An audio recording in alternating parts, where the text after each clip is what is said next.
안녕하십니까, 박상우입니다. 이 화면 굉장히 유명한 화면이죠. 김정은이 베트남에서 트럼프와 정상회담을 하기 위해 60시간 동안이나 열차를 타고 가던 도중 중국 난익역에 잠깐 내려 담배를 피는 화면입니다. 물론 김정은은 열차 안에서도 담배를 필 수 있지만 잠깐 내려 피는 담배는 또 다른 맛일 겁니다. 일본 TBS의 특종이었는데요. 담배를 피우자 여동생 김여정이 공손하게 재떨이를 들고 등장해 꽁초를 받아가죠. 베일에 쌓인 국가 지도자의 담배 꽁초는 침에 묻은 DNA로 생체 정보를 얻을 수 있습니다.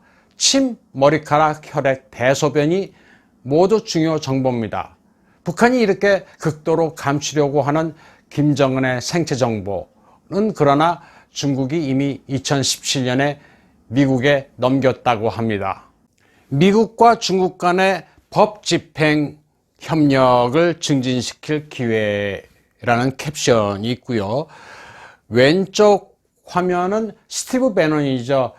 트럼프 대통령의 수석 전략 참모였던 사람인데 올해 춘절 기간 동안에 권구위와 생방송을 할 때 화면을 캡처한 겁니다. 오른쪽의 문건은 상당히 중요한 문건입니다. 2017년 5월 21일에 엘리엇 브로이디라는 사람이 제프 세션스에게 보낸 한 통의 서한입니다. 엘리엇 브로이디는 미 공화당에 자금 모집하는 인사고요. 제프 세션스는 어토니 제너럴, 법무부 장관이라고 해석해야 될 것 같은데 이 사람한테 보낸 서한입니다. 서한의 내용은 중국 당국이 고원구이의 신병과 중국에서 정치범으로 여기고 있는 인사들, 미국에 있는 인사들의 송환을 촉구를 하면서 대신 김정은의 생체 정보를 넘겼다라고 하는 중요한 정보가 담겨 있는 서한입니다. 이 서신과 관련해 타이완 언론들은 제법 분석 기사를 많이 내는데요. 내용은 이런 겁니다. 트럼프와 김정은의 싱가포르 회담 전에 김정은은 3번이나 중국을 방문했습니다.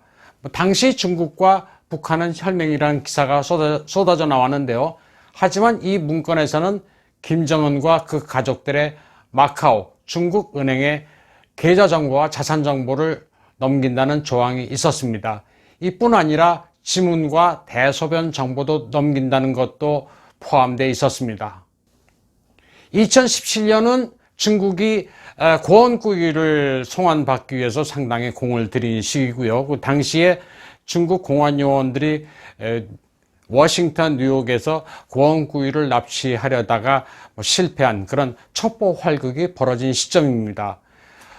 브로이디는 선전에서 우정 순리주인 그리고 사이버전 주임, 안전부 부부장 같은 중국 정보 당국의 거물들과 접촉했는데요.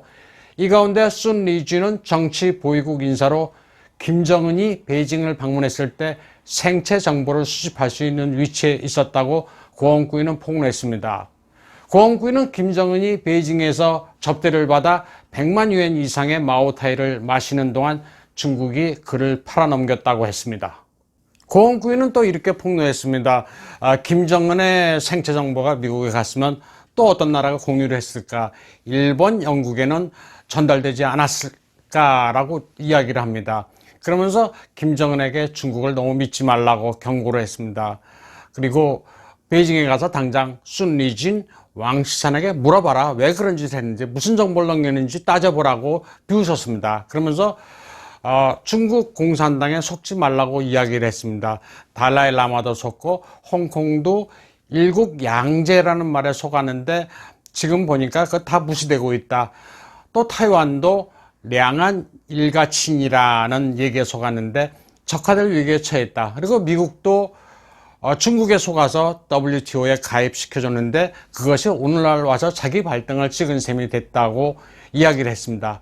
중국을 믿는 것은 세상에 없는 바보짓이다. 더 이상 중국을 믿지 말고 미국을 믿어라 라고 하는 강력한 메시지를 남겼습니다. 어떻게 보셨습니까? 오늘은 여기까지 하겠습니다. 감사합니다.